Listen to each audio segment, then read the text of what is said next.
Standing on the terrace of the villa by the sea, I gripped my phone tightly. The screen flashed with the word Dad. I felt anger swirling in my chest. "You went ahead and did what you wanted, didn't you?"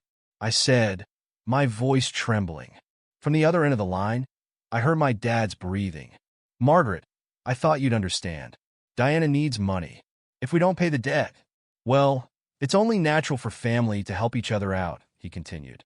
At his words, I let out a bitter laugh. Ah, the same old story, the family card. I'm Margaret Moore. My parents always adored my sister, Diana, who is 2 years younger than me. It's always been this way. My first memory of this was on my 5th birthday. I was thrilled when my parents gave me the red bicycle I'd been dreaming of, but that happiness didn't last. It wasn't long before Diana took an interest in the bike and soon claimed it as her own. "Diana wants it, not you. You're the older sister, so let her have it." In the end, the bicycle became hers. My small protest that it was my birthday present was useless. When I started elementary school, the same thing happened with the pencil case I received to start school. Diana took a liking to it, and in the end, they made me exchange it for another one. "Diana's still young. That's why she wants what you have," my mom explained. I always gave in to Diana's demands, even in extracurricular activities. Everything revolved around her. Once, I expressed my desire to take swimming lessons, but my parents immediately dismissed it. "We're spending money on Diana's piano lessons. Besides, Diana would feel lonely without her activities. Piano, ballet, painting, money was never an issue for those." Meanwhile, I wasn't allowed to do anything outside of school clubs. Whenever I finished my homework and wanted to go out and play, they'd tell me to help Diana with her studies instead. My parents always attended Diana's school events, but when it came to mine, they always said they were too busy with work. Even when I won first place in a race during sports day, no one noticed because Diana had fallen and was crying. On a school open house day, I gave a speech as class president, but my parents skipped it to go to Diana's event. When I was elected class representative in 6th grade, I didn't even bother telling them. I knew, as always, the conversation would end up being about Diana.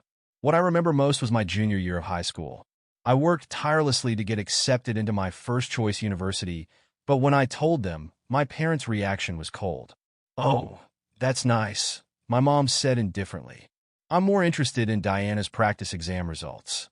That night at dinner, my mom made all of Diana's favorite dishes. It was supposed to be a celebration for my achievement, but every conversation revolved around Diana. No one mentioned my efforts or shared my joy. At Christmas, Diana always received expensive gifts, while I was given practical things like stationery or clothes. Even expenses for my club competitions were denied because the money was needed for Diana's piano lessons. "Diana's sensitive. Diana's delicate," they always said. By the time I entered college, I had completely given up on my relationship with my family. It was during that time I met Ken at the windsurfing club. I was a freshman and a total beginner, always at the mercy of the waves. Ken, on the other hand, was older than me and the club captain. On my first day of practice, I fell into the sea countless times. I swallowed salt water, and my eyes stung endlessly. Just when I was about to give up, Ken extended his hand and said, "Everyone starts like this." I also fell all day when I was a freshman. I can't describe how much those words saved me. Up until that point, I had hardly ever received kindness amidst failure. A moment I'll never forget was the last day of our training camp. At dusk, I was alone, struggling against the waves.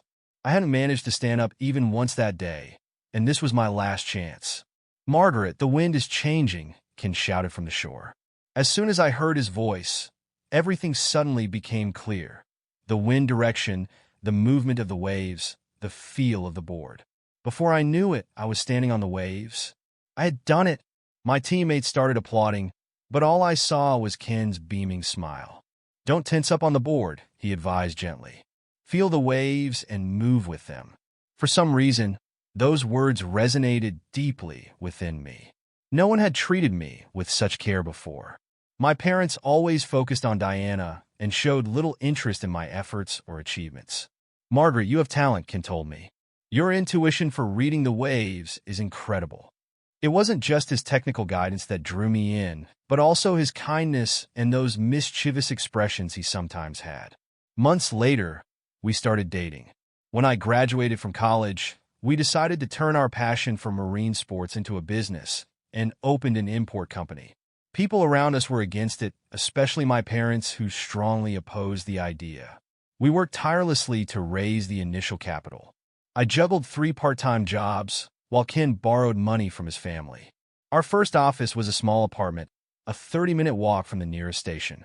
All the furniture, desks, and cabinets were secondhand. "This is our starting line," Ken said, grinning, and I laughed with him. Finding business partners was much harder than we imagined. "You're too young. You have no experience," we were told as we were rejected time and time again. But we never gave up. We attended marine sports tournaments, built relationships with athletes, and gradually gained their trust. The key moment came when we met a small manufacturer in Australia. They, too, had just started their business and were looking to expand into the U.S. market. Perhaps our passion reached them because we managed to secure an exclusive distribution contract. The night we signed that contract, we celebrated in our office with a cheap bottle of sparkling wine. We ate canned snacks while talking about our future. Looking back now, I realize that was the true beginning of our journey. "How do you plan to survive with such an unstable business?" my dad asked me. "Diana's having trouble, so you need to help the family," my mom said, as if their whole world still revolved around my younger sister. Diana had dropped out of college, hopped from one part-time job to another, and spent her days aimlessly, having fun. Every time she racked up debts, my parents stepped in to pay them, always defending her, calling her poor girl. In contrast, strict demands were always placed on me. But Kim was different. He believed in my dreams and was willing to walk beside me. "If it's us, we can make it happen." With those words in my heart, we moved forward step by step to grow our company. The business that started in a small warehouse is now recognized within the industry. 5 years ago, we finally achieved our dream of owning a vacation home. We found this property soon after we started looking. It's located on a hill surrounded by trees and has a breathtaking view of the ocean that immediately captivated us. "This is the one," Ken said, and I was thinking the same thing. My parents, as always, opposed it. "It's unnecessary to spend so much money on something like this," they said. To them, it was an unnecessary luxury. But their disapproval went deeper than that. They had never fully accepted my work. However, that didn't matter to me. This house was proof of the dream Ken and I had built together. On our first night at the vacation home, we sat on the terrace, gazing at the starry sky while listening to the sound of the waves.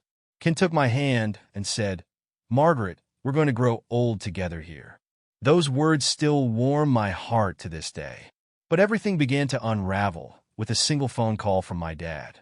It was the morning of the second day after returning from a business trip to Southeast Asia. I was visiting our vacation home when I received the call. "Margaret, I need to talk to you," my dad said in a tone that tried to sound confident. "Did something happen?" I asked casually, unaware that I was about to face a harsh reality. "It's about your vacation home," he began, his words giving me a sense of immediate unease. "The vacation home? What about it?" "I've already sold it. The property transfer will happen next month." For a moment, I didn't grasp the meaning of his words. "Sale?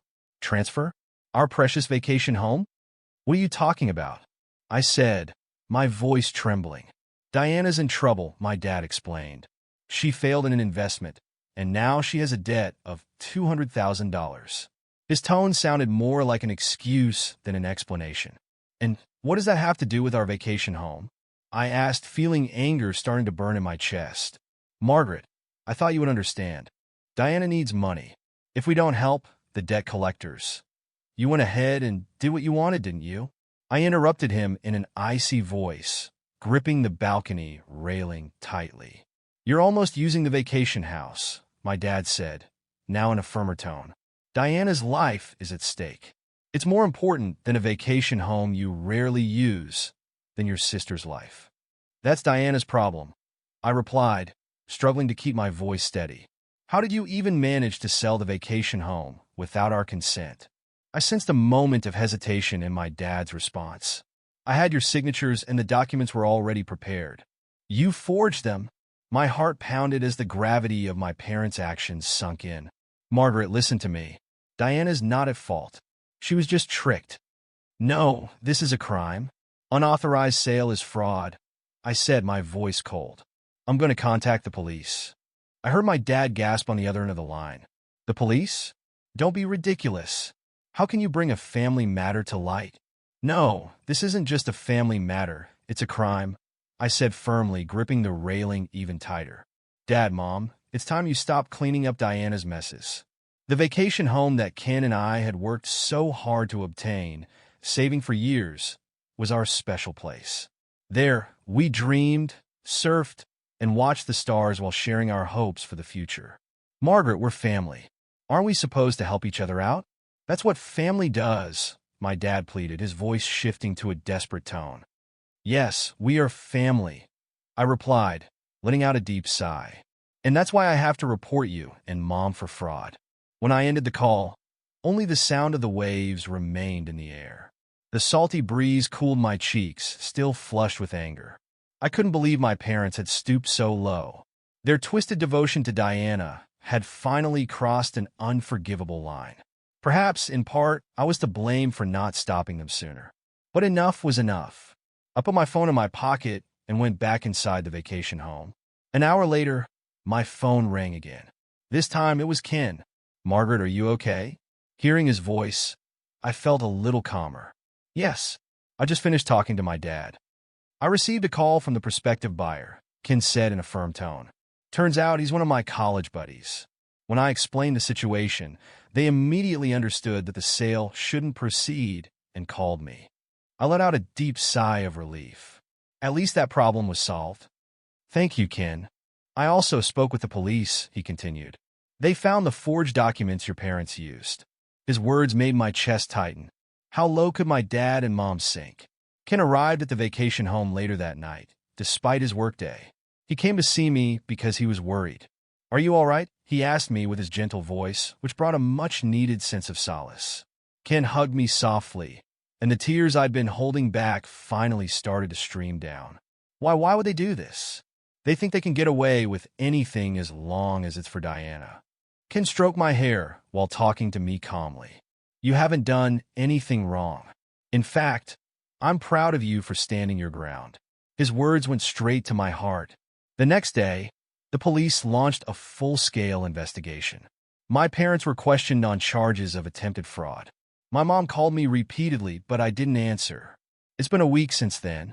On the terrace of the vacation home, we watched the sunset over the ocean. The sound of the waves crashing against the shore calmed my heart. I quietly remember that Ken said in a low voice the day I found this place. I also remember the day we toured the property. We made up our minds right then. Although the house was old, fixing it up became part of our memories. We repainted the railings, replaced the floorboards, and renovated the kitchen. All the work was done between the two of us. Sometimes we argued, but even those moments now feel nostalgic. Margaret, Ken said, taking my hand, we're in this together. Whatever challenges come our way, we'll face them as a team. I nodded, my relationship with my parents maybe never to be what it once was. But that was okay. This was our life, our choices, and this vacation home by the sea was proof of our love. Meanwhile, the police investigation progressed steadily as more details about my parents' actions came to light. They knew from the start that the property was jointly owned by Ken and me, but they proceeded with the sale anyway. The forgery of documents was carefully planned. It was revealed that during their visit to the prospective buyer, they provided false information. They had been setting this up for 3 months. First, they forged my signature, then skillfully imitated Ken's signature to falsify the sales agreement. They lied to the real estate agent, saying that our daughter and her partner are moving abroad and can no longer manage the property. The most shocking revelation was that my mother had been spreading rumors around the neighborhood. She claimed that Margaret and her husband have racked up debts and were being forced to clean up after them. She was willing to tarnish her own reputation to protect Diana. Diana got involved in a fraudulent investment scheme. My mother confessed through tears during the police interrogation. She said, At first, it was only 10,000 pesos, but before we knew it, it had become 200,000 pesos. My parents drained their savings and sold land to cover the debt, but even that wasn't enough. So they tried to sell our vacation home to make up the difference. Diana's not at fault, my mother insisted during questioning, saying she'd only been tricked. She also said she's not as smart as Margaret. Even the officer conducting the interrogation was speechless at her words. My emotions were complicated. I could barely believe that my own parents would have resorted to such actions. Then one day, Diana contacted me. "How could you do this, sister? Turning our parents into the police is cruel." Her victim mentality was as present as ever. I calmly replied, "Diana, do you realize they tried to sell the vacation home that Ken and I cherish just to cover your debt? That's a crime. But we're family." "Not really. I'm struggling here. It's time you started taking responsibility for your actions. I'm done cleaning up after you." An overwhelming fatigue washed over me. Since childhood, Diana had been pampered by our parents. While I studied and worked hard, Diana lived recklessly, relying on our parents to bail her out every time she failed. I'd lost count of how many times Diana had fallen into debt. The debt started with a student loan during her first year of college. Initially, it was a small amount of 3,000 pesos from a consumer finance company. Her reason for splurging on luxury brands and going out with friends instead of saving was excused by our parents, saying she was just young, it can't be helped, and they paid the debt immediately. 2 months later, we found out she had misused her tuition money. She'd spent it on trips with friends and new clothes. My father dipped into his savings to cover the 30,000 peso deficit. "Diana lacks life experience," they said. "It's natural that she doesn't understand the value of money." Instead of reprimanding her, my parents defended her with excuses. In her third year, Diana abruptly announced she would drop out of college. Her reason? "I can't keep up with the classes." Soon after, she started working part-time at a restaurant, and there, she began dating a customer. He eventually introduced her to an investment scheme, and she lost 38,000 pesos.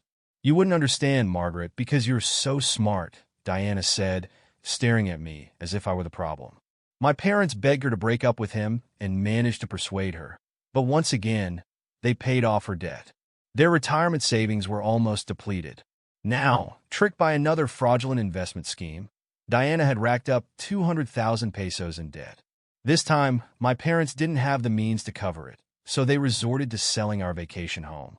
I had always pointed out their excessive pampering, but my mother would shake her head. "Diana is a fragile child. We have to protect her." My parents' excessive devotion to Diana was destroying her. She lacked any sense of personal responsibility, repeating the same mistakes while insisting that I was the victim.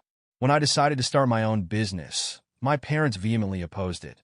"You should join a stable company," they said. "You should also be responsible for Diana." But I'd already escaped that curse. With Ken as my partner and support, I had started walking my own path. And still, my parents tried to take away the place that meant so much to us.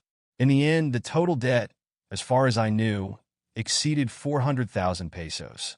This time, my parents defended Diana as the poor girl and continued to clean up her messes. "Diana is not at fault. Society is too harsh. You are lucky, Margaret, so you should help," they said. Those words now resonated with bitter irony. In the end, my parents had ruined Diana's life by spoiling her, and now they were trying to destroy ours too. "Maybe they never really accepted what we do for a living," Ken said seriously. He was right. Their attempt to sell the vacation home was just an extension of their lack of understanding. Perhaps that's why they could so easily decide to dispose of it, of something we cherished. "But that's their problem," I said firmly. "Our bond is something no one can break." Ken smiled softly. That smile always gave me strength. We had our own path. The memories engraved in this vacation home were proof of that. As autumn deepened and the sea gradually grew rougher, the situation became harder. We sat together on the terrace and watched the sunset over the ocean. My relationship with my parents and Diana would probably never be the same as before. But that was my choice. The final police report arrived with the start of winter. My parents were prosecuted and received a suspended sentence. I discarded their letters of apology without reading them. Sometimes forgiving only enables the repetition of bad actions, and that was a lesson I learned. It's been a year since then. According to a neighbor who talked to my mother's friend, my parents are still struggling to pay their debts. After the fraudulent sale of the vacation home was exposed, my father had to quit his job. Now, my mother juggles 3 part-time jobs: early mornings at a warehouse packing, at a food factory during the day, and working the cash register at a 24-hour supermarket at night. I hear the Moores are having a tough time. I overheard a housewife gossiping near the supermarket checkout where my mother worked. She told me my parents had lost a lot of weight. Their family home had already been sold, and they now lived in a cheap apartment on the outskirts of the city. Their retirement savings and all their funds were exhausted, and they took on more debt to pay off Diana's debt. "Margaret, can't you help your parents?" relatives asked me when they called several times with the same question. And each time, I gave them the same answer. They'll have to solve their problems on their own. Diana hasn't changed. She met a man at a nightclub and is now considering another investment plan. This time, she says it's foolproof, that she's definitely going to make money. When my parents tried to stop her, Diana got angry. "I'm struggling, and you're acting like Margaret, so heartless," she told them. "Just help me." But my parents no longer had the means to support Diana. They were barely managing to keep up with the monthly payments. My father had taken a night security job and worked weekends without rest. My mother spent her days scouring supermarket sales for discounted items. She couldn't afford to be picky, though neighbors said they once saw her crying alone on the road late at night. Diana, angry at being abandoned by my parents, directed all her fury at me. "This is all your fault, sister. Reporting them to the police ruined everything. We could have solved it all by selling that stupid vacation home," she told me one day. I bumped into my mother at the supermarket. She was unrecognizable. Her hair was now white, and her back was hunched. When our eyes met, she hurried away, avoiding me. Her shopping basket was filled with discounted food that would soon expire. Meanwhile, my father apparently collapsed during his night security shift. The diagnosis was overwork. Still, he went back to work tirelessly, knowing that if he fell behind on payments, the collection calls would never stop. At the end of the year, I received an email from Diana. "Margaret, lend me 50,000 pesos. I promise I can turn everything around with that." She'd reached the limit of her consumer loans. Her credit cards were unusable. There was no one, no friends or acquaintances she could borrow from. Diana was cornered and turned to me for help. I didn't respond. Instead, I sent my parents information on counseling and debt relief services. That was the most I could do for them. I realized now what was happening before it got so bad. The words of my mother's friend lingered painfully in my heart. But this was the path my parents had chosen. Their blind devotion to Diana had finally brought the entire family to ruin. I sighed deeply as I looked out at the ocean at night. Ken came up to me and gently placed his arms around my shoulders. "You're not to blame," he said. I nodded silently at his words. I had made the right decision. It was a painful decision, but necessary. "I've been thinking," Ken said with a serious expression. "How about we use this vacation home as a place for charity events?" "Charity?" I replied. "Yes. Let's give underprivileged children the opportunity to experience marine sports." I was deeply moved by his suggestion. Having experienced the loneliness of being misunderstood by my own family, I wanted to support children who felt the same isolation. "That's a wonderful idea," I said. Ken continued. "Your parents saw this place as nothing more than a piece of real estate. But for us, it's a place of dreams. If we could share that dream with others." I took his hand in mine. Ken always understood the deepest corners of my heart. "Let's do it," I said with determination. We changed into our wetsuits, rode the waves, and felt a pure sense of happiness. Yes, my relationship with my biological family was lost, but I had chosen my path, and that choice was not a mistake. Listening to the sound of the waves, we looked toward the future.